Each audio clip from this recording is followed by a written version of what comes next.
Well, good day. A little different sermon this week, and I want to tell you a story about three kings. These stories are found in the books of 1st and 2nd Samuel. Some of the story that I want to tell you, it's directly from the scriptures. Others are going to be sort of my paraphrase, and some of it's just going to be my thoughts after studying these texts for about the last month. I've listed every single one of these scriptures in your outline. I would encourage you to read them this week. And when I'm done, I simply want to give you a few things to think about concerning what I believe is a very difficult yet crucial issue for us to wrestle with. In fact, this issue is the way that I want to land our study of the judges of Israel. If you have not been with us, we started way back in January. We have spent 15 weeks in 4 separate series walking through the judges of Israel. So here is the story. It takes place about 3,000 years ago. And the people of Israel, they looked around and they saw all the surrounding nations had kings, and they decided that they wanted a king also. God desired, though, to them to remain a theocracy, meaning God wanted them to follow him, not a king chosen by military prowess or by birthright, but God desired them to follow his character, his ways, and his mission for their lives. And if they did that, he would never leave them. He'd always provide for them, but that's not what they wanted. They wanted what everybody else had. They wanted a king. So Samuel, the last judge of Israel, following God's instruction, gave the people what they wanted, and he anointed Saul, the first king of Israel. Saul was tall, it said, and he was handsome, and he was a mighty warrior, and now the people had what they wanted. Like all the other nations, they had a king, and they put their trust in a man and hoped that he would lead them well. And, Saul had some very early successes, and then, however, he moved quickly to deciding to do what was right in his own eyes, rather than remaining humble and submitted to the true king, the God of Israel. And early on in Saul's kingship, he made 2 mistakes. And I'm going to just sort of tell them to you, and here we go. He decided, instead of waiting for Samuel to come and do this priestly sacrifice before they went off to battle, that he was going to do it. He knew he had no authority to do this. This goes all the way back to the book back to the law of Moses. But he did it anyhow. He was impatient. He couldn't wait. He did it. Another thing, God gave him specific instructions once they defeat the evil Amalekite forces of what he was supposed to do. And he decided to do what he felt like he wanted to do in his own best interest. He pardons the king of the Amalekites, which he was not supposed to do. And then he decided to take the best of the livestock and the valuables and keep them for himself. So bottom line, immediately after being given this authority by God, Saul would not submit to God's ways. Don't we do the same thing sometimes? We want to follow and emulate God's characters, ways, and our plan for his plan for our life, right? But like Saul, we become impatient with the authority that we've been given, and we push for more. We do this at work, right? We want less oversight. Don't micromanage me. If there's any teens with us today, you do this. You want less involvement from your parents, right? We are also just as impatient when it comes to God. God, I know you said this, but I really need this now. I know, God, this is the way that you'd probably want it, but I really want to do it my way. I deserve this. I don't want to wait. And we are impatient like Saul, and we push the boundaries of God's authority. So, back to the story of these 3 kings. Around this time, there's a boy named David in Bethlehem, and he has 7 older brothers. Man, can you imagine 7 bosses plus dad? He is way out in the field, right? And he's doing the lowliest of the jobs because he's the youngest, and he's tending to the sheep, and he sees his older brother just running full speed across the field for him, and his brother is screaming something about this prophet that is back at our house, and he wants to see you. David's like, what in the world is going on? He flies home as fast as he can. He swings open the door, red-faced and sweating. He sees this prophet, Samuel, and Samuel has David kneel down before him. And he's feeling this oil being poured over his head. And he knows that it designates some form of royalty or something. And then he hears the prophet Samuel say, behold, the Lord's anointed. David's like, what is going on? Now, at the same time, King Saul, he has completely gone off the rails.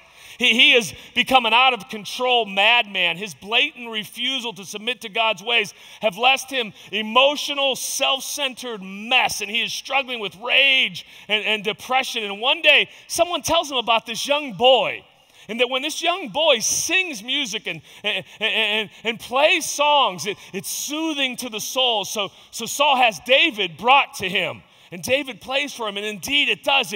It calms Saul, so he keeps David close to him in the palace. David still has his job as a shepherd boy for his family, but he's also the king's personal musician now. And Saul sees this brave warrior heart in this young guy. He then also, again, he makes him his personal armor bearer. And a few years later, Saul and his army, they're in battle formation against the Philistines. And on this day, David was actually working for his family. Instead of tending to the sheep, though, his father had sent him to deliver food to the battle line for his 3 older brothers who were part of Saul's armies. And they were in the battlefield lined up to take on the Philistines. And you know this story, right? There's a giant, and he's been taunting the Israelite forces. He's calling down curse. He's cursing the Israelite God. He's challenging any of the elite Israelite men to just come out and take me on, face me, but no one will, right?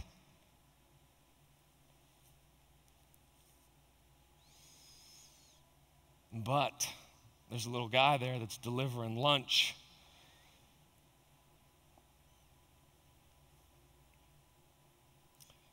And see, David, when he spent all those years in solitude up there tending the sheep, way out in the wilderness, day after day, sometimes night after night, he got really good at singing and playing music, but he also became deadly accurate with a slingshot. And he said, you know what? I took down a bear with this slingshot. Surely I can take down this large man named Goliath. And he did. He drops this giant named Goliath. And that day, David became a folk hero throughout all of Israel. He also became close friends at that time with Saul's son, Jonathan, the next in line for the throne. David's reputation as a mighty warrior was talked about all over the land. People, it says, even sang songs about him. It says Saul slay his thousands, but David, he slays his 10,000s. And imagine how that made an already mad king feel, right? David was no longer tending sheep. Instead, he was given lead over army divisions. He has become quite a warrior, but all the time he still plays music for the mad king. And King Saul realized that David's popularity was growing and he was increasingly threatened by David. And one day David was playing music for Saul, and Saul lost his mind. With jealousy and rage and anger, he threw a spear at David, attempting to kill him. And I believe there's 2 things that happen when you get a spear thrown at you, right? One, you get hit and you get wounded. And if that wound's not attended to, it's going to cause bitterness or rage or jealousy. And before you know it, you might just be as mad as the person that threw it at you. Or second, you can duck and you can pick that spear up and you can throw it right back because you have every right to. You're not going to be pushed around, right? But however, if you pick that spear up and you throw it back, my guess is it's going to be easier and easier. Maybe even become a pattern in your life. When difficulty or conflict comes your way, you're going to be a spear thrower. And you might look back one day and find out that you're just as mad as that king that threw it at you. See, David understood one thing here. Saul was God's anointed. Somewhere in this, God had a plan, whether it would be incredibly difficult for him to figure out. David was not going to choose to take matters into his own hands and throw that spear back. David submitted, and he did 3 things. 1, he didn't throw the spear back. 2, he left the company of the spear thrower. And 3, he kept his mouth shut. Saul was certainly a madman by then, but yet in David's mind, he still knew that he was God's anointed king with authority over Israel. David did not throw spears. He kept his mouth shut, and for the next 10 years or so, David ran for his life as Saul hunted him down. And on one occasion, David was with his group, and they were hiding in a cave in a desolate area called the Crags of the Wild Goats. And I just love that name for a place, right? Incredibly, into this cave walks King Saul. And he's headed to the back of the cave to go to the bathroom. And he drops his robe. And by the way, the robe would have carried great significance. Catch this. Back then, robes reflected your identity. Inscribed on them was everything from your profession to your family lineage to your status. And Saul's robe would have been long and it would have been magnificent. And David's men, they quietly rushed to David and say, David, you're not going to believe this, but God has served up Saul to you. He's right here. He's defenseless. Go and take him out. And instead, David sneaks up quietly and he seizes the corner of Saul's robes and he cuts it off. Unknowing all this is happening, Saul is not aware of this at all. And although he was defenseless, David allowed him to leave that cave unharmed. And as Saul is departing with his army, David emerges from the cave holding a corner of that robe in his hand. And he bows down before Saul and he says, man, I could have taken you out. I could have ended your kingship, your family lineage, your status, but I will not harm God's anointed one. No matter how you treat me, I will continue to submit to God. I refuse to throw spears, and I refuse to harm a defenseless king. What if David would have thrown a spear that day? What if he'd have took Saul's head off in that cave? I have no doubt that temporarily he'd have been very satisfied and certainly justified, right? But see, would David have gone on to be the greatest king in the history of Israel? Right? God said that there was no other man like David, a man after God's own heart. I believe if he'd have done that, I think he would have just been another spear-throwing, authority-grabbing mad king. God had work yet to do in David, and he was using these 10 years to mold him, to forge him into a trusting bond. And Samuel, the last judge of Israel, dies right at this time. And with him goes Saul's direct connection to God. And Saul continues his unwillingness to submit to God. And God eventually removes his hand, his anointing from Saul, and his life spirals out of control. And in this epic battle with the Philistines, Saul's army is routed. His sons are dead. He is mortally wounded on the battlefield, and Saul takes his own life. And David receives this word, and what does he do? He mourns. And he weeps because he is not a mad king. He's a submitted king. David, once the shepherd boy and the 8th son of Jesse, as many as 30 years after being anointed by Samuel as king, is now recognized as the king of Israel. 30 years of submission to God, refusing to circumvent the authority of God. David is now prepared to accept the authority and lead he does. Man, he takes this ragtag, band of tribes that Joshua led into the promised land. He turns them into a great nation. David submitted to God. He leads in these epic battle victories. He expands Israel's kingdom. He cares well for his people. He forgives past enemies. He brings the Ark of the Covenant, God's presence, right into Jerusalem, and he is revered and loved by many. Now fast forward with me about 20 years. Jerusalem is now the epicenter of spiritual and political power, and David is now an older king. And suddenly in the streets of Jerusalem, he sees 50 men dressed in full military gear with a chariot following behind them. And see, if you'd have been around in Jerusalem at that time, you'd have known what that meant. That meant the king's coming, because that's how the king moved in and around Jerusalem, was with 50 men out front of his chariot. But it's not David in the chariot. It's David's young son, Absalom. His hair, it says, is flowing long behind him. Many people considered Absalom at this time to be the most handsome man alive. Handsome indeed, but dangerously ambitious. See, he's next in line for the throne, and unlike David, who waited for God's authority to be granted him, Absalom did not want to wait. Absalom no longer wanted to submit to his father, God's anointed one, David the king. And for 4 years, you know what Absalom done? He positioned himself at the city gates of Jerusalem. When people came in with their problems, he sat there and he listened to them and he gave them what seemed like innocent advice, and he empathized and he sympathized with the people. And if they bowed down before him, it says that he grabbed their hand and he kissed it. He said, "Tell me your struggles." And they would. And he would say, "Oh, that's an awful injustice. I wish I could do something about it, but I can't because I'm not the king." People would come to them with injustices being done to them, and Absalom would say, "Man, your claim is valid. And if I had the authority in the land, I would see that everyone received justice, but I can't because my father is the king."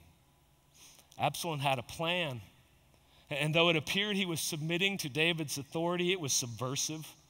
And after 4 years of undermining and subversive submission, it says that Absalom stole the hearts of the people of Israel. See, next, he deceived David and asked permission to leave Jerusalem and go to Hebron. And there, he stepped out of the shadows of his conspiracy, and he named himself King of Israel. And he rallied those that he had passively yet aggressively turned against his father. And without God's blessing and without the anointing of God, he rallied the men of Israel against God's anointed king, David. And we all have a little Absalom in us, don't we? I mean, we don't like to wait our turn. We want the authority now. Maybe some of you have used this subversive, submission, passive, aggressive tactic to undermine a leader at your work, to get a promotion that you shouldn't have gotten at that time, to step into a role that wasn't yours because you passively, aggressively sort of worked out a little coup. And if you did that, just hear my word on this. You're going to spend the rest of your time in that role looking over your shoulder, wondering who's going to do that to you. Throwing spears is no way to gain authority, and neither is a calculated coup. So what did David do?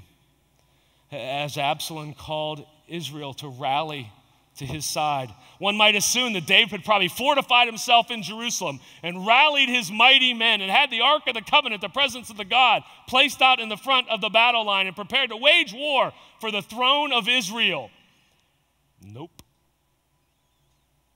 He gathered those closest to them. He left the Ark of the Covenant behind, and he quietly exited Jerusalem. And he said, "I will submit this to God's will. If it is his will to bring me back as king, so be it. If it's not, so be it."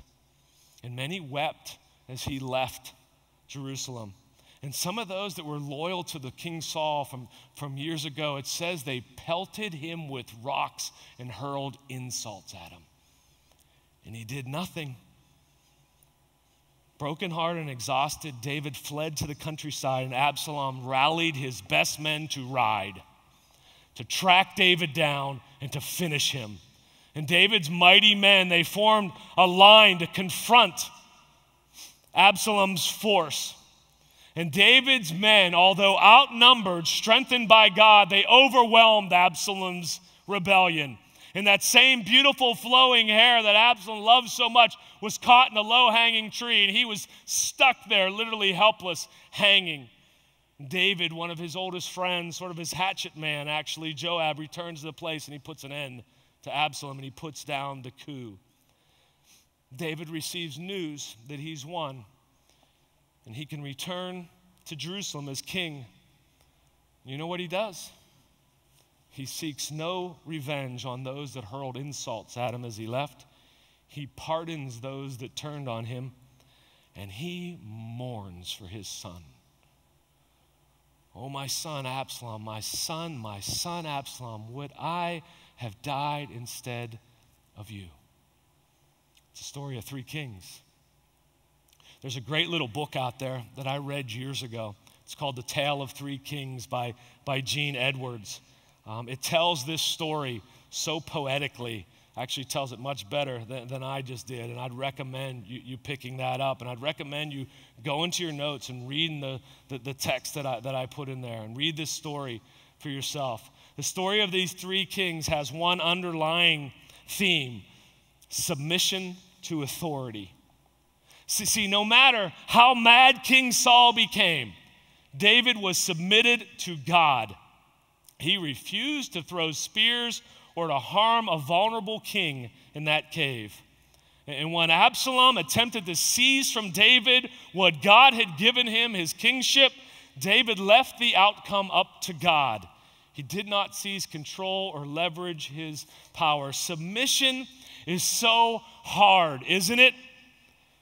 Folks, we simply don't like to submit to authority. I believe somewhere around the age of 2, thus the terrible 2s, right? We begin railing against authority. I heard someone say this once, that the worst adult is just an aggressive, violent 2-year-old that never grew up, right? You know, somebody told me this story once, that they were in a supermarket and there was a mother with a little guy, a little nasty, sort of out of control little guy in the shopping cart. And the little guy, that anytime another shopper would come near them, the little boy would cry out, "Mommy, I don't want to eat cat food again tonight." Like, that's pretty good. I mean, that little kid's got some. And the mother, they said, would embarrassingly sort of tell the shopper, "We don't feed him cat food. He just didn't get his way this morning, and this is his form of revenge." See, sometimes we are like 2-year-olds, right? We want to get our way, and when we don't, our first reaction is not submission, it's aggression. As I mentioned earlier, some of us resort to what I might call a very offensive form of aggression, because I think there's 2 types of aggression here. There's an offensive form. If someone throws a spear at me, I'm not hesitating, I'm throwing it back. If things don't go my way, if someone's yielding what I call unnecessary authority over me, I'm going to wait for my opportunity, and when they are vulnerable or defenseless, I'm going to strike. Or like Absalom, some of us use a much more passive form of aggressiveness, right? When it comes to authority. We pretend to be submitted, but it's all a front, a fake, a deception. Maybe it's not a calculated coup to overthrow a king, right? But maybe it's something like sabotaging your children's relationship with your ex-spouse. Maybe it's planting seeds of doubt amongst your coworkers about a new staff member that you're threatened by. We have such disdain, I think, even for the word submission. I was doing this wedding several years ago. It was a young man that grew up in my youth group, and I hadn't met his fiance yet, and we got together a few months out before the wedding to plan the ceremony, and I'm telling you, this is how it went down. I said, "Hey, it's great to meet you. I heard a lot of really nice things about you. I'm Scott Stevens." She said, "Let me make one thing perfectly clear right now. We are not reading that verse in my wedding that talks about wives submitting to their husbands, because I think that's demeaning and prehistoric." Submission, it bothers us. Even the word, right? Come on, man. We think speed limits are suggestions, right? Most of the time, children or teenagers cannot stand parental rules and authorities, right? And many of us, right? We don't like to submit at work, right? You feel like you know more than your direct report. You're walking around saying, "If only I was in charge of things would be different here." Absalom. You're an Absalom if you're doing that. Let me tell you that right now. See, Matt Chandler, he leads a large multi-site church in Texas, and I love this. He gathered with some of his younger staff leaders, and he says this to them. I have this quote. He says, "If you're a young leader heading into ministry, I'll tell you this, I've never met a tremendous godly leader who did not spend a significant portion of his early years making someone else look better." And we don't like that. We don't like that. Folks, as tough as this concept of submission is, as much as we rail against it, I am convinced that if you learn to embrace it, it will produce freedom in your life. And here's 2 sort of what I would call simple motivations for submission. One is this: better before bigger. If you can submit to God's authority, to the authority He has placed in your life, you will indeed get better. And then someday He will use you to do something bigger, of greater impact for the kingdom. The best thing that ever happened to me that prepared me to be the lead pastor of this church is being on staff at this church, but specifically the 3 to 4 years that I spent working directly under, submitted to Pastor Jay's authority. Best thing that ever happened to me, right? And, I know this is a church, and I'm a pastor, but I'm human too, and I would not be honest with you if I didn't tell you that I didn't want to throw a spear back at that man from time to time. However, unbeknownst to me, see, I needed to get better so that God could use me in bigger ways. You may be struggling right now under current authority, whether it's in your home or school or work, or maybe you just simply need to submit and use this time to get better so that God can do something bigger in your life.